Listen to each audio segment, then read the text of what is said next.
Assalamualaikum warahmatullahi wabarakatuh.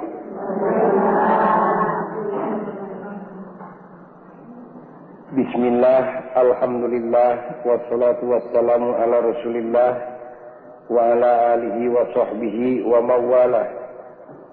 Ashhadu an la ilaha illallah wahdahu la syarikalah wa ashhadu anna muhammadan abduhu wa rasuluh. Ayyuhal hadirun ittaqullah haqqa tuqatihi wa la tamutunna illa wa antum muslimun. Kaum muslimin muslimat sadayana anu dimuliakeun ku Rabbul Alamin, dina ieu pangaosan urang nyoba-nyoba ngabahas doa nu sok urang diajengkeun ka Pangeran tiap ba'da salat sakirang-kirangna. Urang sok ngajerit Rabbana atina fid dunya hasanah wa fil akhirati hasanah wa qina adzabannar. Mun ngaji di zaman modern mah urang make judul ieu pangajian teh urang nyoba-nyoba ngabahas masalah bagja. Naon dia teh urang nyoba-nyoba ngabahas masalah bagja atawa nugraha, bahasa barudak ayeuna mah disebut bahagia. Eta bahagia teh kaum ibu pada neangan ku sararea Islam, kaum muslimin neangan bagja jeung bahagia. Kafir neangan bagja jeung bahagia. Malah sunu maha suci disebutkeun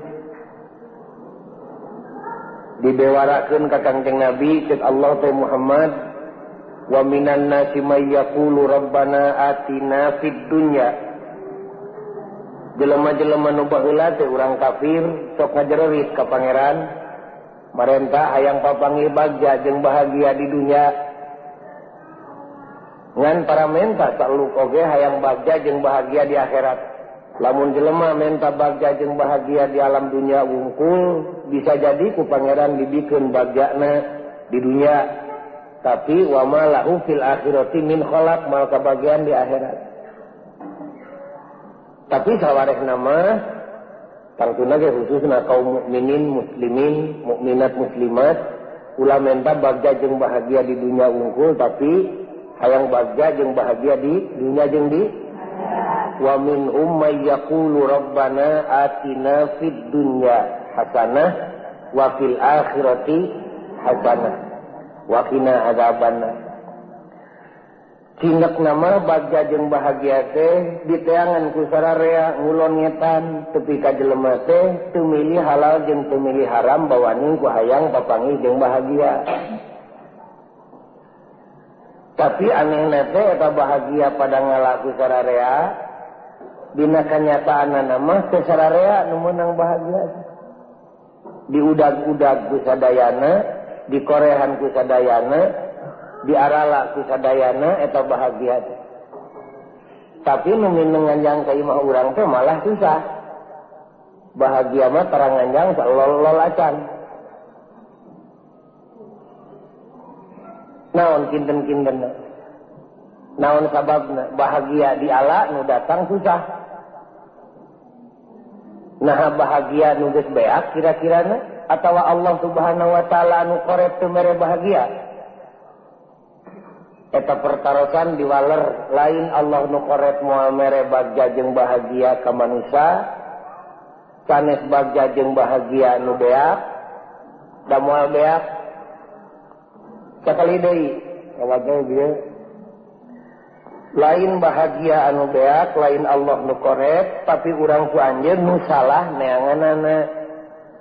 Neangan bahagia, neangan bagja lain dina tempatna. Da singkuring gaduh keyakinan ye nu hadir di dieu ari 88% mah itu keur mah susah kabeh ge. Susah unggul katingali beungeutna.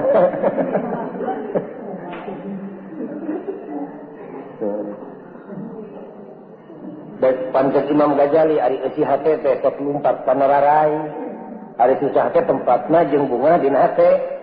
Tah entong ditongan bujalna mun hayang nyaho hate jelema. tempora lainna we bibir garing buuk kusut masing dia beres jadi wedakan angre katingali nu susah mah. Oh, tak itu dek diubaran supaya susah leungit. Lain Allah nu koret, lain bahagia nu beat, tapi urang salah sorangan neangan bagja jeung bahagia lain dina tempatna. Cara urang Jawa Barat, pada umumnya mah urang Jawa Barat teh resep kana lauk asin. Lauk asin teh spesifik Jawa Barat eta teh. Lamun dahar teu make asin teh kurang srek. Belum sararea neangan asin, tapi teu meunang sararea, lain asin nu beak, lain laut nu saat, lain pangeran nu koret. Ngan urang we lepat ku anjeun neangan asin lain dina tempatna. Kala ka Giridig mamawa kecrik ka Gunung Tangkuban Parahu. Karena ditanya teh ku Hansip, dek ka mana bapak teh? Rek ka Tangkuban Parahu. Dek naon? Rek ngala asin, ngetrik. Nya moal meunang, paling aya ge bangke londok di Tangkuban Parahu. Da asin mah di laut.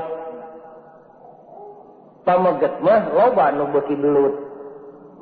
Sararea bareuki kana belut, ngan teu meunang belut dan neangan belut lain dina tempatna. Kala ka Giridig mamawa urek ka bioskop. Di bioskop mah moal aya belut. Paling banter ge ti pamajikanna. Nya pantes saya tik nu menang jodoh di bioskopnya loba belut mah ayana di balong atawa di sawah, asin ayana di laut. Tah bagja jeung bahagia teh ditareangan ke sararea teu beunang lain beak lain Allah nu koret, tapi urang sorangan teu uninga di mana lemburna, di mana kandangna bahagia. Cuman di mana tuh pokok jali bagja jeung bahagia mah ayana teh dina karidhoan Gusti Allah Subhanahu wa taala. Ari jelema nyangka bahagia teh ayana dina duit. Nu matak dugu lupet nyawa ngala duit meh teu dipilih halal jeung haram. Asal meunang duit. Pan loba jelema nu ngomong kalepasan, wah sagala ge pokona mah duit, pan gitu. Malah teh santri sok kalepasan ngomong. Agama ge mal maju teu make duit mah. Ibadah mah jalan teu make duit mah. Istighfar deui ibu jelema iman Islam. Dugu lupet nyawa ngala duit ka ditu ka dieu. Meunang duitna, aya nu meunang aya nu henteu. Eta nu meunang duit kira-kira aya bahagiana. Teu saeutik nu loba duitna eueuh bagja jeung bahagiana. Jeung kuring kungsi maos dina majalah cenah di Amerika aya nu beunghar ka bina-bina raja minyak. Hirupna ukur pinu ku kasusah ketika ditanya ku wartawan. Ari anjeun meuni susah salilana tarapisan bunga di dunia teh, sok maneh ngajawab ceuk manehna pugu we bunga mah osok. Iraha ari anjeun bunga teh naha narima untung? Jawabna lain, iraha atuh. Kuring mah eueuh deui pang bunga-bungana di alam dunia iwalti di mana kuring keur ngising bari udud. Kabina-bina nya. Pagawean kitu mah kudu miskin gak bisa. Duitna meunang bagjana leungit keur naon ibu kitu. Tapi eta bakating ku bedegong nafsu teh saeutik jelema kajeun bagja jeung bahagiana leungit asal duitna loba. Da alim sing kuring mah. Naon duit loba bahagiana eueuh. Da butuh sateku duit dek ngalah bahagia. Butuh sateku kopeah dek ngahargaan sirah. Ari kopeah na mahkota Elizabeth dibikeun ka urang nu make berlian ti luhurna teh ngan sirahna peupeus kageleng setum kenaon kitu. Butuh sateku ali rek ngahargaan curug, alina berlian curugna potong kenaon. Butuh sateku pamajikan rek ngahargaan si eta. Pamajikanana bintang film di Hollywood si eta nana tanagaan kenaon.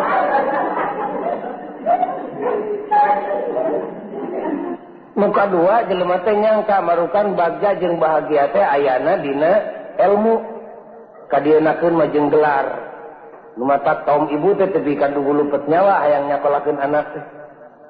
Mun di kampung kajen rempak galeng, kajen coplok kongkorong asal anak bisa sekolah kadituna teu kaboga gelar, dek insinyur, dek doktoranes, dek sarjana hukum. Dipecut anak teh. Tapi kapok loba nu ngomong di kampung makeun bae ujang heulaanan eureun salah teh pan maneh teh keur ujian. Urang kampung mah teu kitu Ibu. Ari di kota mah ti bareto kituna teh.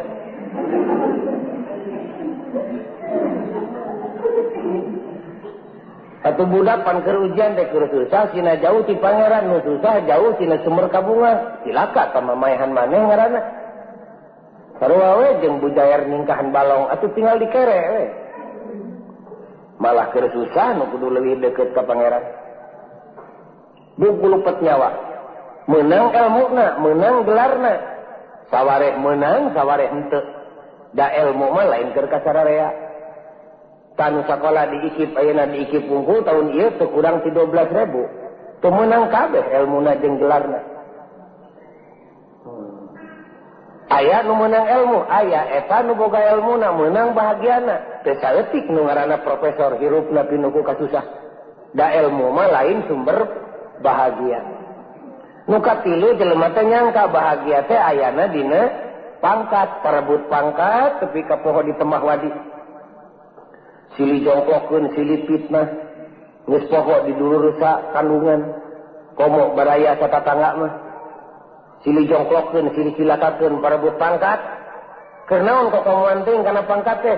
Hayang bahagia. Meunang pangkatna. Aya nu meunang, eta di mana geus meunang pangkat, meunang bahagiana. Teu saeutik jelema nu leuwih gede pangkatna, leuwih gede susahna. Nah begitu Pak Ghazali, kapan tadi geus ieu waler duit, ilmu, pangkat, eta mah lain sumber bagja, lain sumber bahagia. Da sumber nama aya dina kariduan Gusti Allah. Duit jeung ilmu jeung pangkat mah KBG alat-alatna. Lauk nama aya di balong, alat-alat nama kecrik jeung useup aya di imah. Lain dina kecrik, lain dina useup, lauk teh di balong, ngan di alana lauk, meunang ku kecrik, bisa jadi ku useup. Bagja jeung bahagia teh ayana dina kariduan Allah, di alana ku saha, ku jelema, ku naon ngalana, mun boga duit, ala bahagia dina kariduan Allah ku duitna, mun teu boga duit, ala kabahagiaan nu aya dina kariduan Allah ku ilmuna, mun teu boga ilmu, ala kabahagiaan nu aya dina kariduan Allah ku pangkatna. Teu duit, teu ilmu, teu pangkat, abdi mah Pak Ghazali, jaba miskin teu bodoh. Ala kabahagiaan nu aya dina kariduan Allah ku bodona, da bodoh ge kecrik keneh, da bodoh ge useup keneh, keur ngala kabagjaan jeung kabahagiaan nu aya dina kariduan Allah. Saeta salahna urang teh, ngala bahagia teu meunang teh. Ngudag-ngudag bahagia lain dina tempatna. Kusim kuring sakali di wartosan ngalangkungan keterangan agama, bagja jeung bahagia teh ayana dina kariduan Gusti Allah. Naon Pak Ghazali cirina? Bagja jeung bahagia aya dina kariduan Allah, lain dina duit, lain dina pangkat. Kadiwaler ya. Bukti yen duit jeung ilmu jeung pangkat lain sumber kebahagiaan ditalungti ku urang sadaya. Ternyata Ibu, duit, ilmu, pangkat, ku pangeran teh dibikeun ka jelema teh. Ngan wayahna di mana teu kabagian tong amek. Nah make kitu, sabab duit jeung ilmu jeung pangkat lain keur kasararea. Perkara nu lain keur kasararea diteangan ku sararea.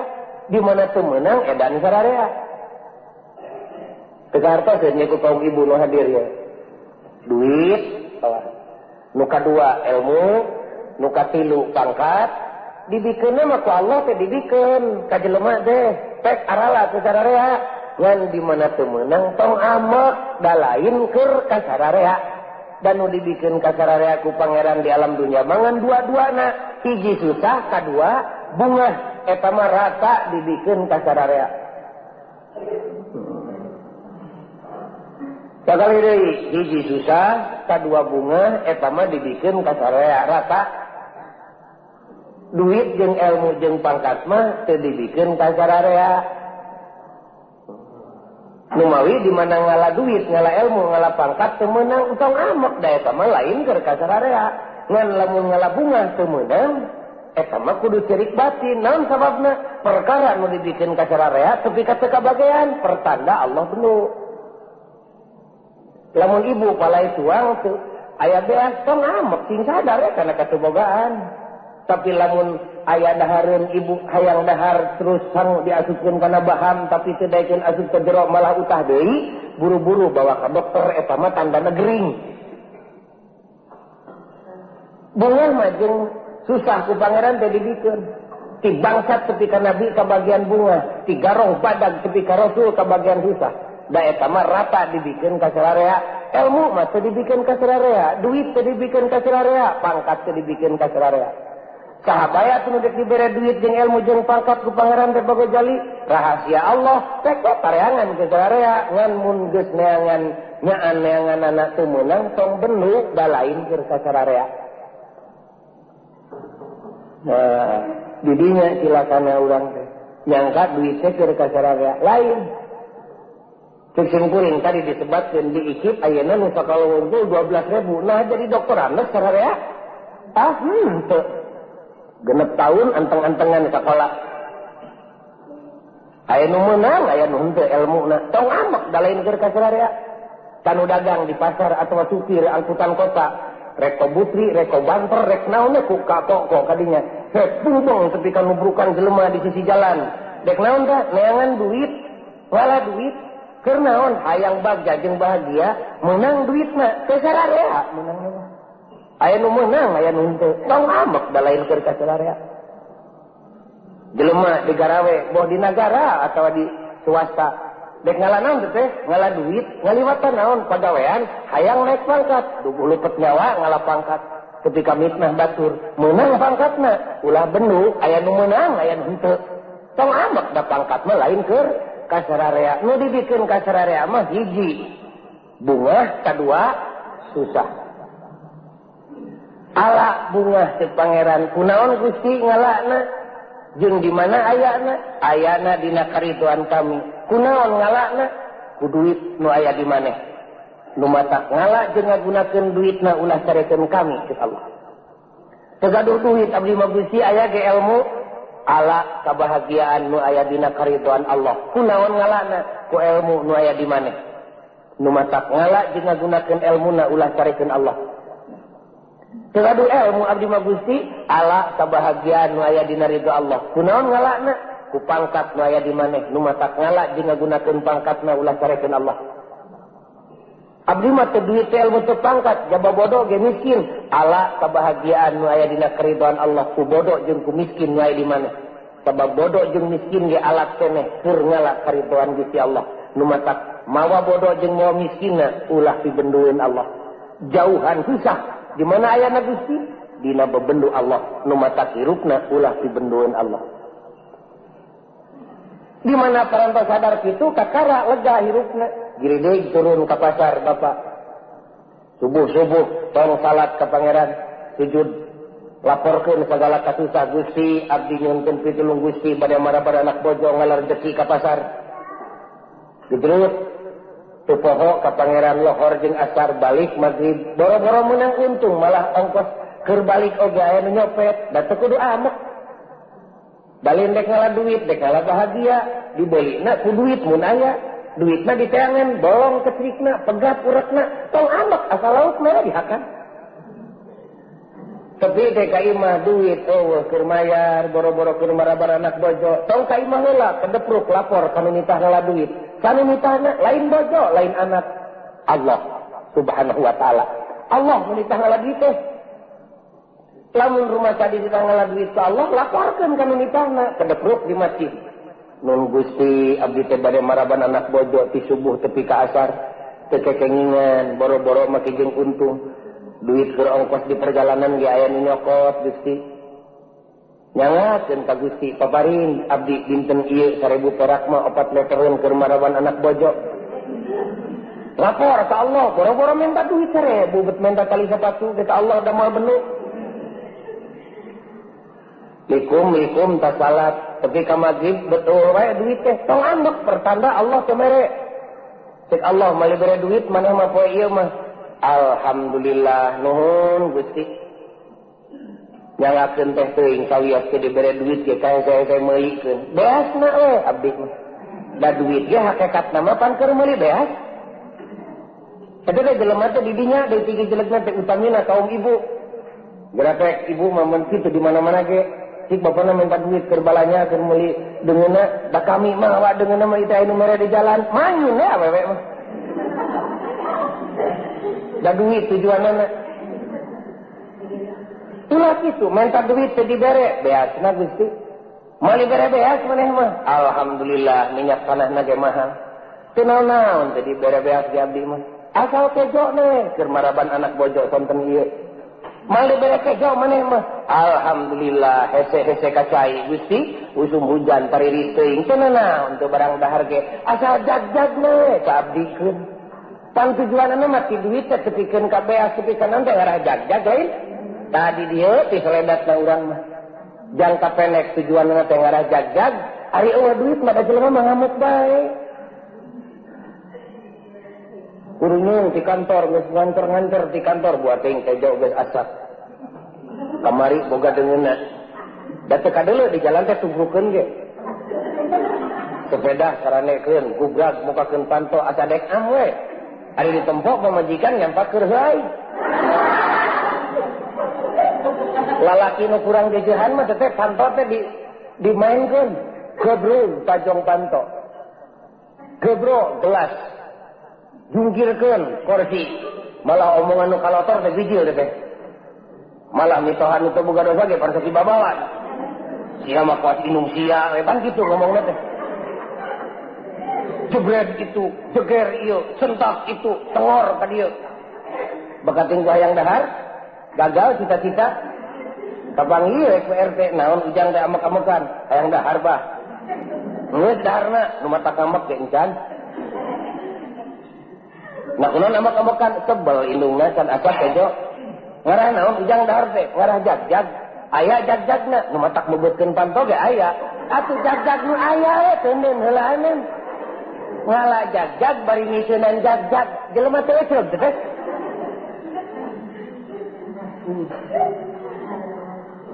Nya mun dipikir hanya tapi araheun hirup jelema.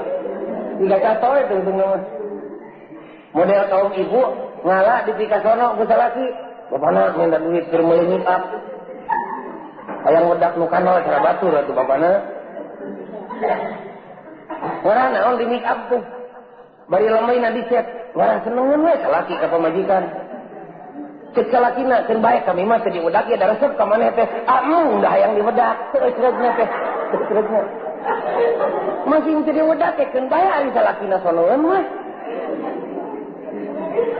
Entong kitu. Tah baru dakora ayeuna. Sok ka pangeran bebeja nun Gusti abdi nyunkeun duit sing gede. Sing gede duit teh Gusti. Keur bekal boga pamajikan da awewe zaman ayeuna mah kajen kanu kasep ari eueuh duitan mah terus teupeun. Ke pangeran teh mali bere duit maneh mah. Alhamdulillah ngarah eueuh garong. Tapi teh dibere duit lagi. Asal awewe na we sing daek dikawin ku abdi. Nu matak maneh mah moal boga pamajikan tapi ka kiamat ge alhamdulillah gampang abdi tanggung jawab dina poe kiamat. Tanaona untuk boga pamajikan ka umur-umur ge asal ngimpina unggal peuting.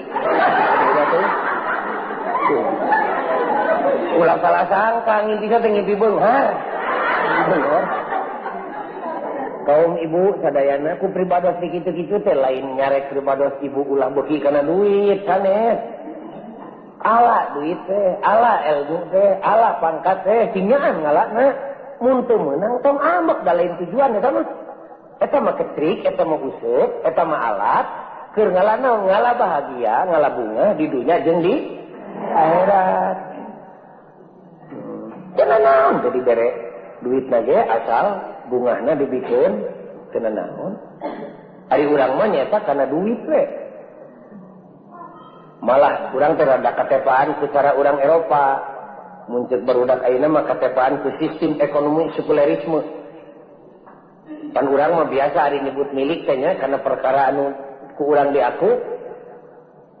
Lamun aya duit nu dihanapeun kasur eta da milik abdi mah. Menang duit 10.000 bet ka bawah 5.000, nu 5.000 dibagikeun atau didahar, ieu milik abdi mah nu 5.000. Lamun nu beunghar aya duit ayeuna 10 juta, atuh di jalan maruragan ayanya sada 8 juta diasupkeun ka bank, eta milik abdi mah. Kitu pokna tepannya. Kaliru. Milik mah sanes eta. Milik mah sagala rupa rizki, harta banda nu digeus digunakeun dina jalan nu dipikaridho ku Gusti Allah. Eta milik mah moal leungit sama tepi ka kiamat. Ibu kagungan anggoan dina lomari 20 cek ibu teh eta milik abdi lain. Ta baju nu dipake ngaji ayeuna milik mah. Jadi saksi tarasukan ibu teh dina poe kiamat teh. Cek baju teh abdi dipake nutupan oratna baca ibu keur ngaji. Eta milik mah. Ibu boga duit 10.000 dialungkeun ka nu musafir salawe perak. Ta eta milik ibu mah nu salawe perak maleungit ta mah. Pamay ya'mal mithqala dzarratin khairan yarah. Engke video na ditemongkeun satungtung jarum kahadean nu nemrak jeung nu nyumput katemong eta milik ibu mah. Hanyakal jagaba teu nyieun kahadean gede. Wa may ya'mal mithqala dzarratin syarran. Brai video goreng patutna. Itu kesalahan aing.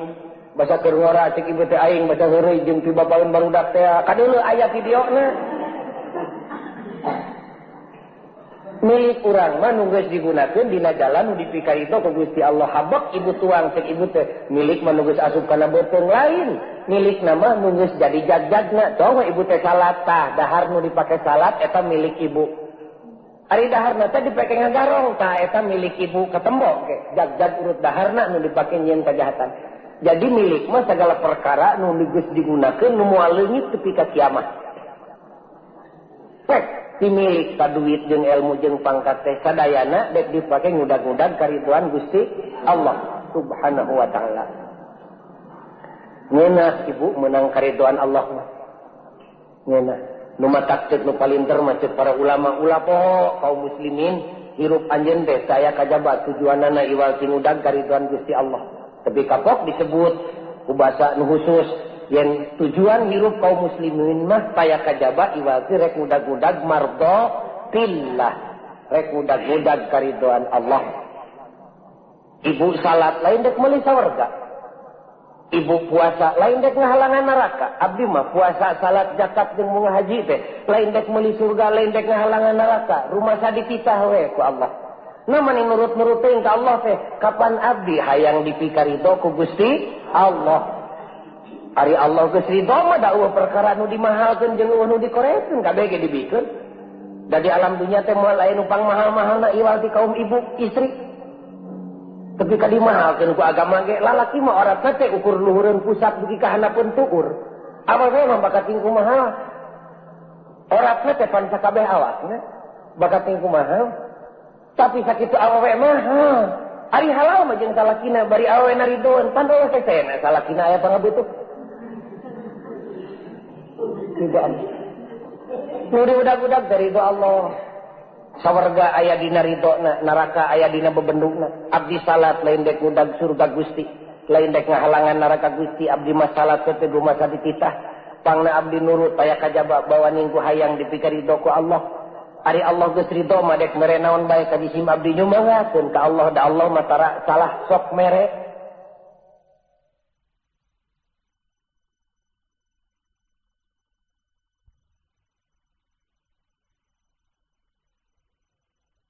Jadi sawarga mah si oreng katingali tina tujuan hirup dek udag ridho Allah, sawarga mah lain tujuan eta mah akibat. Akibat eta mah. Sawarga mah cara kahampangan, kahampangan mah lain tujuan, akibat. Datar aya jelema nu sejak kaula nginum sablek ngarah kiihna gede atara. Tara. Nginum mah sing teratur, engke ge bijil sorangan, oke. Tai mah cek ajengan baheula mah make bahasa suluk. Ari make ridho Allah meunang ridho Allah mah ujang masing hirup mah petek ngagoler dina kolomeran ge ngeunah we. Ngeunah. Tapi sabalikna kajen bro di juru bro dipantau rezekina ngalayah di tengah imah jauh tina karidhoan Allah mah eueuh ngeunahna. Malah make bahasa baheula teh kajen cicing dina sawarga Gusti ari eueuh ridho Gusti mah eueuh ngeunahna. Manya di surga teu ngeunahnya. Bahasa suluk kajian ngambang dina neraka ari bareng jeung ridho Allah tetep we teu karasa nyerina. Maksudna mah kajian sagala aya ari teh dibarengan ku karidhoan nu boga alam dunya mah da eueuh ngeunahna. Tapi kajian dahar sore henteu isuk ari bareng jeung ridho nu bogana mah ngeunah. Kudu kumaha jelema sagala aya nu cicing di imah penjara. Di situ percaya jing aramang ka bancai itu. Imah ibu macan pukul 1/1 jutaan bancai.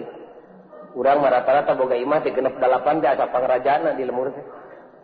Di bancai mah jaba sisi jalan badag teh. Teh baru kali didinya ibu jeung bapak itu kudu nyewa. 5 tahun, genep tahun, 7 tahun, 15 tahun saumur hirup pek. Mali haru biru sabetahna cicing didinya. Dek naon gawe? Da mali gawe tinggal sare jeung dahar. Pan eta lain jelema teh tepi ka salat teh hayang ulah aya nu ganggu pek ka didinya. Tinggal sare jeung dahar. Nah di mana daharna Pak Ghazali? Ata kudu riweuh, salaparna dibere. Ari baju sasoehna diganti. Naon gawe? Sare jeung dahar. Atuh da nemrak teuing dinya mah abdi teh di imah ge sok nyumput ari anu nagih teh tong susulumputan. Boro-boro hutangna juta hiji juta 2 miliaran gitu idin anu nagih kadinya. Raja leutik jelema cicing didinya mah. Nu mawi budak sok rewel atuh ngaganggu teu bisa sare ti beurang, boro-boro budak nu rewel indungna nu bager ge teu meunang ngaganggu salakina nu aya di dinya. Da kumaha da lahiriahna mangeunah nu cicing dibancai mah. Dahar teu kudu meuli, baju teu kudu dipikir, nu nagih moal aya, pamajikan moal rewel, budak moal ngaganggu. Tinggal sare jeung dahar. Nya teu da badag teuing Pak Ghazali eta mah imahna abdi teh sok hayang kiih tengah peuting geus kolot mah tongkeun ka mana-mana ge dianter. Malah nu nganterna ge moal bedil. Kapan anu sok dianter ku nu moal bedil teh lain pejabat gede nya. Gubernur, jenderal, menteri di mana ini teh depan sok dijaga ku tentara. Didinya ge da dijaga. Raja leutik ku cicing didinya mah. Betah cicing dibancai. Teu aya dongengna jelema nu betah cicing didinya ngarengik batina ka pangeran. Teu betah Gusti abdi hayang dikeluarkeun ti imah nu badag saperti kieu. Kapan sagala dibere jeung sagala aya? Teu betah, teu betah. Hayang keluar Gusti. Naon sababna teu betah? Hayang dikeluarkeun. Sabab cicingna di gedong nu badag teh teu dibarengan ku karidoan nu boga gedong. Saha nu bogana teh jelema. Jelema nu mana nu nyekel kakawasan pamarentah ngaranna nu make teridoeun dongan meusi eta ngalanggar aturan nu boga gedong ceuk nu boga gedong teh kami terido ka sia dabongan sia ge terido kana aturan kami pek cicing di gedong nu badag nu kami tapi kami terido ka maneh teu betah cacak teu dipikarido ku jelema teu betah hirup komo mun teridoeun teh saha lahu ma fis samawati wa ma fil ardh Raja bumi jeung raja langit lamun teu ridho naon ngeunana hirup. Ridho Allah. Dibancai da kudu kumaha senangna tuh. Tapi teu betah yang dikeluarkeun. Tapi aya dibancai jelema nu embung dikeluarkeun. Malah mun dikeluarkeun teh ceurik si eta mah.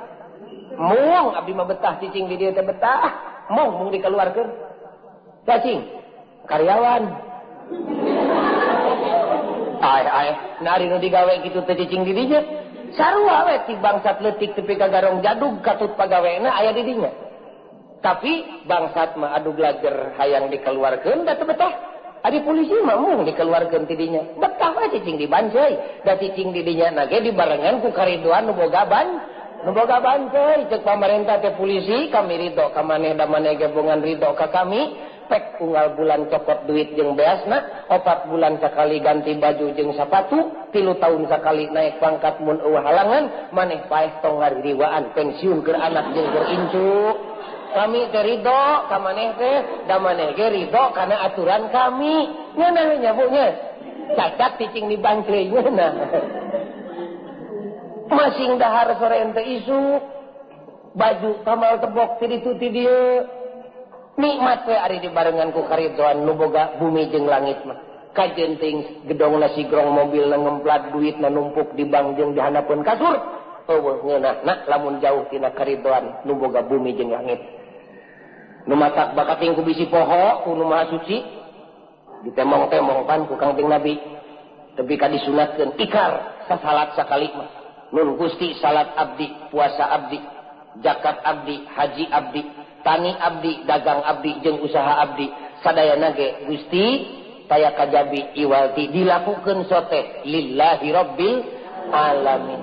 Inna sholati wa nusuki wa mahyaya wa mamati lillahi rabbil alamin. Naon teh pangna disunatkeun ku Rasulullah. Mere perhatian ka kaum muslimin khususna ka muslimat ka manusia umumna ulah salah jeung ulah nyimpang paniatan dina ati. Boro-boro make jeung ibadah nu langsung kaya ning salat ti mimiti hirup tepi ka paeh teu aya di nu dek diudag-udag iwal ti kariduan Gusti Allah. Ngan Allah moal mikarido ka jelema lamun eta jelema teu cicing dina jalan nu dipikarido ku Gusti Allah. Dek mikarido kumaha? Dek mikarido kumaha?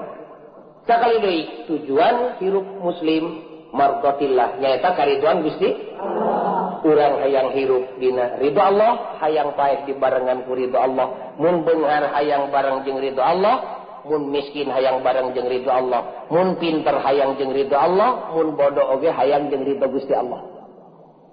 Kumaha tu pagali? Semua hendak didinya tempat, nah sumberna pandina kariduan Allah, kabagjaan jeung kabahagiaan. Sun abdi anjing mah dek ngalah, rak geura ala ngan wayahna sanajan ibu boga duit, boga ilmu, boga pangkat keur ngudag-ngudag jeung keur ngalah kariduan Allah, moal dibere ku Allah teh. Lamun duitna, ilmuna, pangkatna kabeh sawadeun Allah, tegasna teu dipikaridho ku Allah. Lamun hayang menang kariduan Allah, wayahna urang sadayana kudu aya dina jalur nu dipikaridho ku Gusti Allah. Seueur jalanna mah. Jalan pikariduan Gusti Allah teh ayeuna ge ngaji awan-awan bae mah pandai kudag ridho Allah nya. Teh kudag ridho Allah, urang salat hayang menang ridho Allah, urang puasa hayang menang ridho Allah, urang munggah haji hayang dipikaridho ku Allah. Urang ngalayanan suami hayang dipikaridho ku Allah, ngalayanan garwa hayang dipikaridho ku Allah, ngurus anak hayang dipikaridho ku Allah. Pan kitu? Sadayana oge. 1 juta jalan pikeun menangkeun kariduan Gusti Allah. Namun bisa gedengeun eta anu sok kateler-teler teh nu ku Allah dititip-titip. Jalan nu bakal dipikaridho ku Allah teh taya kajabi nu paling pokok mah Ibu. Bisa ge dengan ibadah pribadi nu pokok. Naon cing? Kahiji tanggung jawab ka dirina jeung ka kulawargana. Ka anak, ka bojo, lamun lalaki, lamun istri, ka anak, ka salaki. Sadayana digiring. Misalna kieu ibu teh jadi ahli ibadah, di bumi ibu teh hiji we pembantu ibu teh nyahoan ibadah tapi cicing di imah ibu. Wayahna tarima panyeprek ti pangeran ka ibu. Wayahna. Mangkaning dina danget kiwari keur usum boro-boro pembantu jeung batur salemur ibu. Teu saeutik salaki ka pamajikan temetu ngajak bener. Kemetu ayeuna teh keur mejeuna kalengitan ku harga sadarea. Harga kiai leungit hargana tepi ka ngomongna 7 jam pidato, da teu kadenge. Santri keur leungit hargana, inung bapak keur leungit hargana. Dihareupeun anakna, ketika hampir jable, inung bapak nyarek anak hare-hare keur leungit hargana. Nu kacida jalan nu bakal dipikaridho ku Allah, nu kacida dititip-titip ku nu suci, awas titip. Anjeun diri anjeun sorangan, titip anak anjeun, tanggung jawab anjeun. Mangkaning kiwari keur mejehna. Kumargi sakitu kaum ibu sadaya dina ieu pangajian urang saeutik we urang mah. Ayeuna urang ningkatkeun ka daek dek udag ridho Allah teh urang ngagiringkeun putra ibu, sina nyahoeun harga indungna, sina nyahoeun harga bapakna. Putra ibu teh sing uningan boga indung teh ieu hargana ku aing wajib dihargaan. Ceuk anak teh ieu bapak aing nu ku aing wajib dihargaan. Sakitu ge geus gede ibu teh ibadah teh tanggung jawab ka putra teh, insyaallah Allah bakal mikaridho. Bakal mikaridho. Ibu kagungan putra, tak putra teh sing nyahoeun ieu teh indung aing. Aing nu wajib tanggung jawab. Ceuk putra teh ieu teh bapak aing nu kudu tanggung jawab. Lain tanggung jawab dahareunana wae. Tanggung jawab harga dirina jeung tanggung jawab kahormatanana. Da budak ayeuna geus teu pati hayangan ngahargaan ka indung bapana. Lamun indung bapana leutik mah da kajen ngaku ka batur indung jeung bapa teh. Tah eta teh nu lepat teh. Tong wake nyalakeun budak lepat urang we. Naon lepatna cing? Ibu teu aya martabat jeung teu aya wibawa di paeunan putrana. Na make teu aya wibawa lepat ibu ku anjeun bongan baheula ibu teu kungsi ngahargaan ka indungna jeung ka bapana. Pan Kangjeng Nabi da dawuh kitu, pikanya anak anjeun teh. Ngan lamun anak teh nyaah ka anjeun, eta teh wayahna bongan anjeun teh nyaah ka anak. Ngan lamun anak teh ngahargaan anjeun, eta teh bongan anjeun bareto teu kungsi ngahargaan inung bapa anjeun.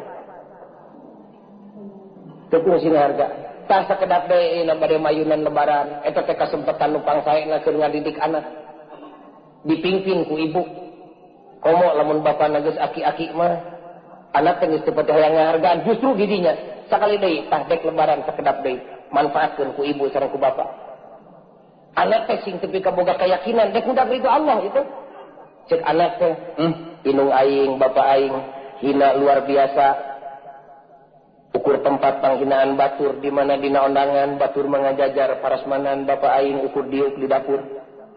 Di mana dina pasamuan bapa batur mah jeung inung batur ngajajar jeung jelema nu terhormat deui. Bapa aing mah jeung inung aing ukur ngumahan wadah jeung ngomean susukan. Eta teh anak teh sing ngarti teh. Ngan moal hartos ari teh dipapatahan ku ibu ti budak keneh. Cek anak teh keun ka bapa aing jeung ka inung aing teh batur nu ngahinana aing nu dek ngahormat mah. Anak nu kudu tanggung jawab leuwih ti heula. Eta kitu peta ku indungna dididik. Bade lebaran, bade jumaah ede deketanana dangdanan. Salaki du geus pikun teh da ari geus kolot mah pan jelema teh balik deui ka ngora ban. Balik deui ka orok. Tapi orok mah sanajan kiih di mana-mana ge di ciuman we ku sararea da kan boga dosa, da tara aya jelema nu ka aki-aki geus pikun make jeung ngagalentoran. Deket ke hayang teh sing da ngamakan lagi geus panggili jeung ora inu keur ngajuru. Dangdanan ku ibu teh. Salaki teh cokot anak nu panggedena jeung nu pangleutikna ujang dek jumaah bapa maneh barengan ku maneh. Di sampingan ku ibu. Bisi bolong ti tukangna da geus pikun mah teu nyaho. Ieu mah salaki keur mah eueuh kaboga ilmu teu pati aya init ka masjid nyorangan. Make senal sisirangan. Nu kenca tatatuhu, nu katuhu ka kenca, kopeah ngagigir. Kumis hiji dua bari pinuh ku bodas. Kuntu geus teu dikosrok da ku tinggal hiji. Lempang gagaleongan, kampret 7 mulut teu diseusuh. Kancingna geus aya 6 rupana, nu koneng, nu hejo, nu bulau. Iga ranteng siga gambang takoleun. Suku kadaplak persis munding mentas katugat. Samping bolong bari digelengkeun di sisi mejeusna we batur ngahina teh. Tanu salahna indungna jeung anakna bongan teu ngahargaan salakina. Ari nu dek diudag ridho Allah, dek dipelebah mana ridona Allah. Da jalan nu dituduhkeun ku Allah geus dilengkahan. Da Allah hesena ibu. Dangdanan ku ibu reketek di sinjangan abah ke urang meresan heula. Kade ujang ku indungna anak sina nempok. Itu cek bahasa modern mah metode persuasif.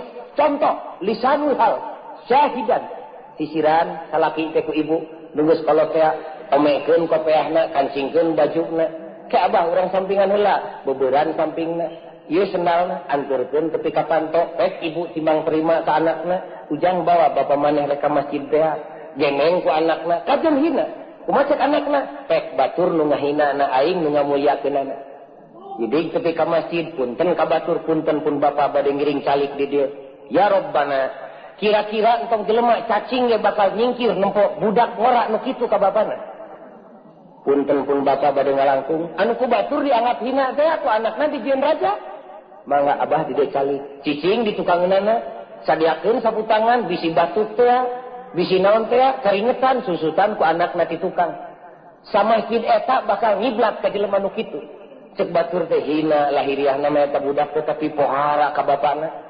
Kesang ngaslak ngosan gak disusut balik di masjid tungtun deui bapana dek ka imah awas ya anakna kudu ngarti misalna di jalan dipegat ku jenderal 7 likur bintangna abah kali kala ka dieu urang ngaleutuna jeung kuring we ieu rokona bah ieu cikopi susuna bah jawab ku anakna dan nu pikun mah hese ngartina kumaha cek anakna agung pangapunten hatur nuhun jenderal sanes teu bade nampi namung widian jisim abdi bade karompok heula pun biang ngantosan dirompok engke bade ngadegeus ka dieu da bakal ngalangak jenderal lagi eraeun lain era ku budak era ku Allah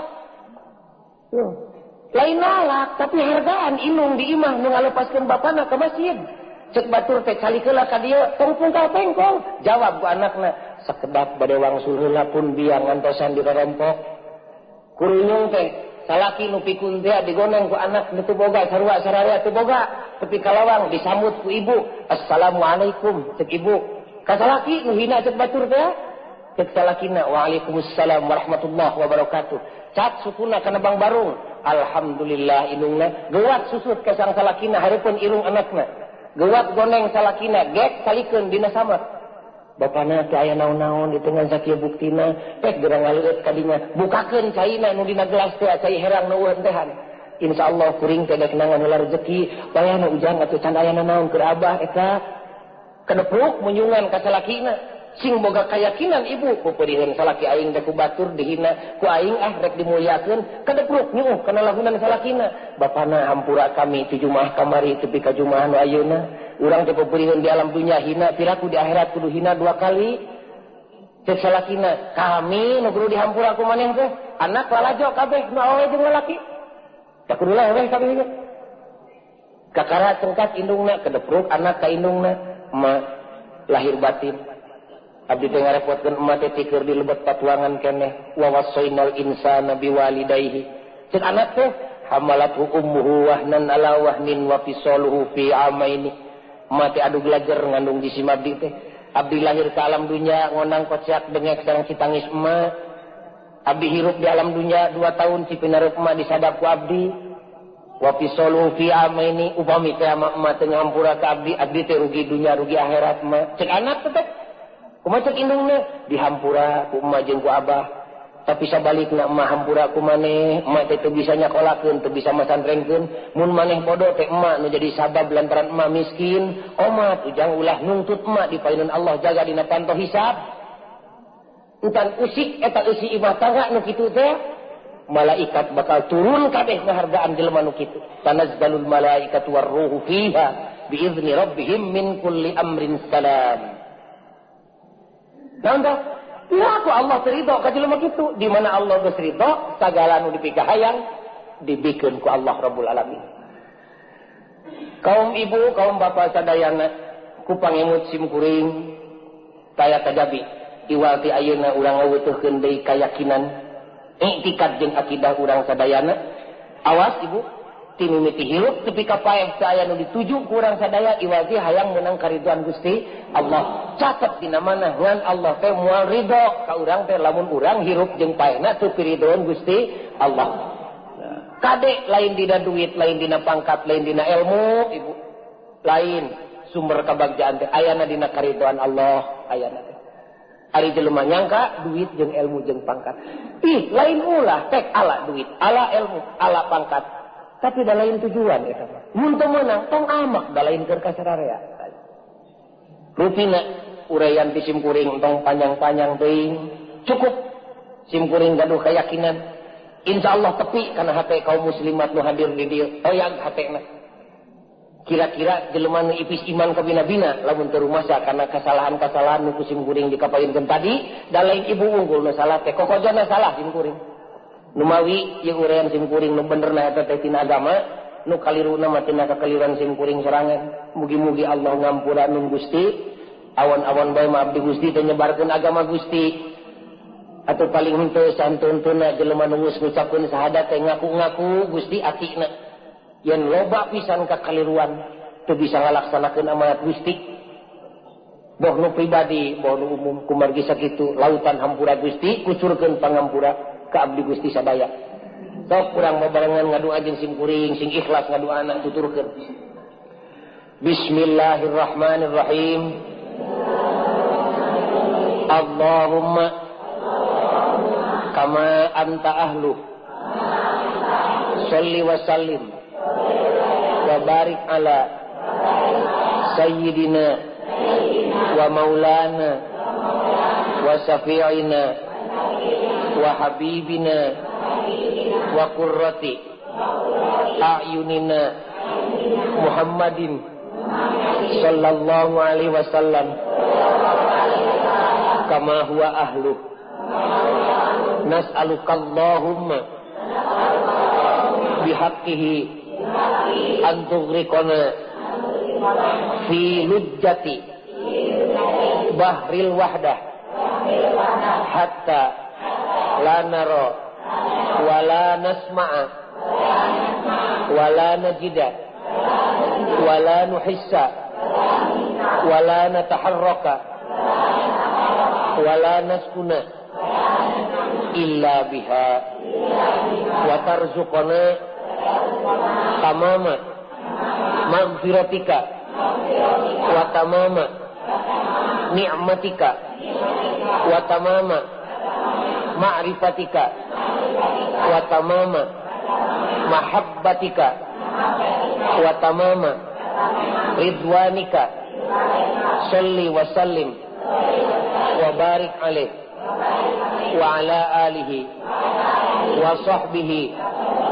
adadama ahata bihi ilmuka wa ahsahu kitabuka birahmatika ya arhamar rahimin walhamdulillahi rabbil alamin. Amin ya Allah. Amin. Allahumma ighfir lahu warhamhu wa'afihi wa'fu anhu. Allahumma ighfir lahuma warhamhuma wa'afihima wa'fu anhuma. Allahumma ighfir lahum warhamhum wa'afihim wa'fu anhum. Allahumma ighfir li wa liwalidayya warhamhuma kama rabbayani shaghira. Rabbana atina fid dunya hasanah wa fil akhirati hasanah wa qina adzabannar. Wassalamualaikum warahmatullahi wabarakatuh.